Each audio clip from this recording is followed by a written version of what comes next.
is going to be a stretch sequence, and unlike most of our others, there's not going to be a version with music for today. I'm just going to talk you through some stretches, and we'll do it together as we go. Of course, if you need to pause, rewind, you can take it at your own pace.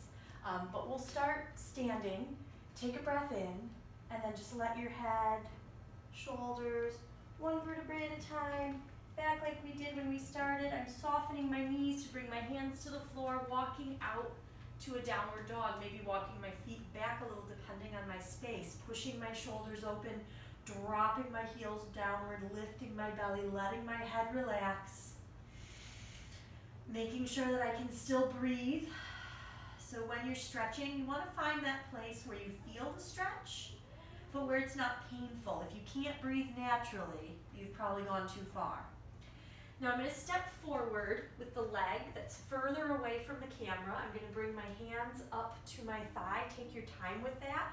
Draw your shoulders down and back. Draw your belly up and in. So really think about tucking your tail between your legs.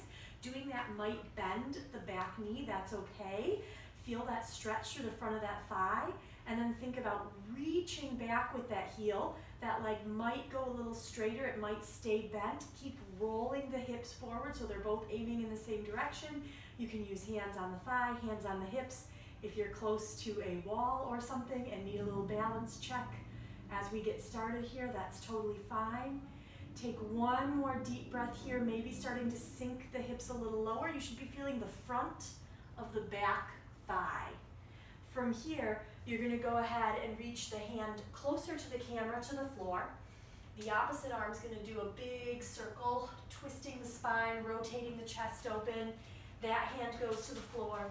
Hand closer to the camera, rotates. I rotate my heel up to the sky, toes up to the sky, heel to the floor.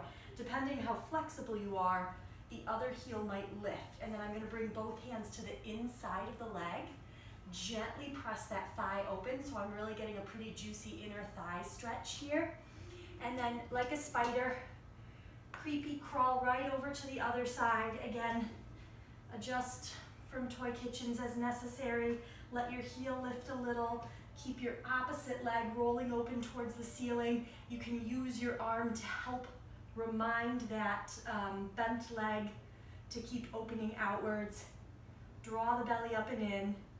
And then we'll rotate back into our lunge. And we'll do those arm circles on this side just for good measure. So you have one circle with the arm closer to the camera, one circle with the arm further from the camera, and then bringing your hands up to your thigh, lifting your torso, tucking your tail between the legs, rolling the back hip forward, maybe starting to lengthen that back heel rather, to keep that back hip forward.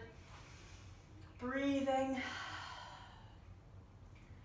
Sinking into the stretch. Again, we should feel the front of the back thigh. Depending on how tight you are, you might also feel the back of the front thigh. And then we step about halfway in. So both sets of toes are pointing in the same direction. I'm not standing on a balance beam. That's much harder to balance. I can let the back leg be a little wider, but again, both my hips are pointing in the same direction, and then I fold forward. And I fold as far as I can with a long spine, and then when I can't fold any further, I let myself round. And depending on how bendy you are, your hands come to your thigh, or to your shin, or to my fellow overstretched hamstringers, all the way to the floor, and you let your head drop. And for this one, we should be feeling the back of the front leg. And again, we're breathing into it. I want us to try to keep this front leg straight, so definitely keep those hands a little higher up if that's the version that works for your body. Take one more deep breath as you exhale. Let everything out. See if you can let yourself relax a little bit deeper.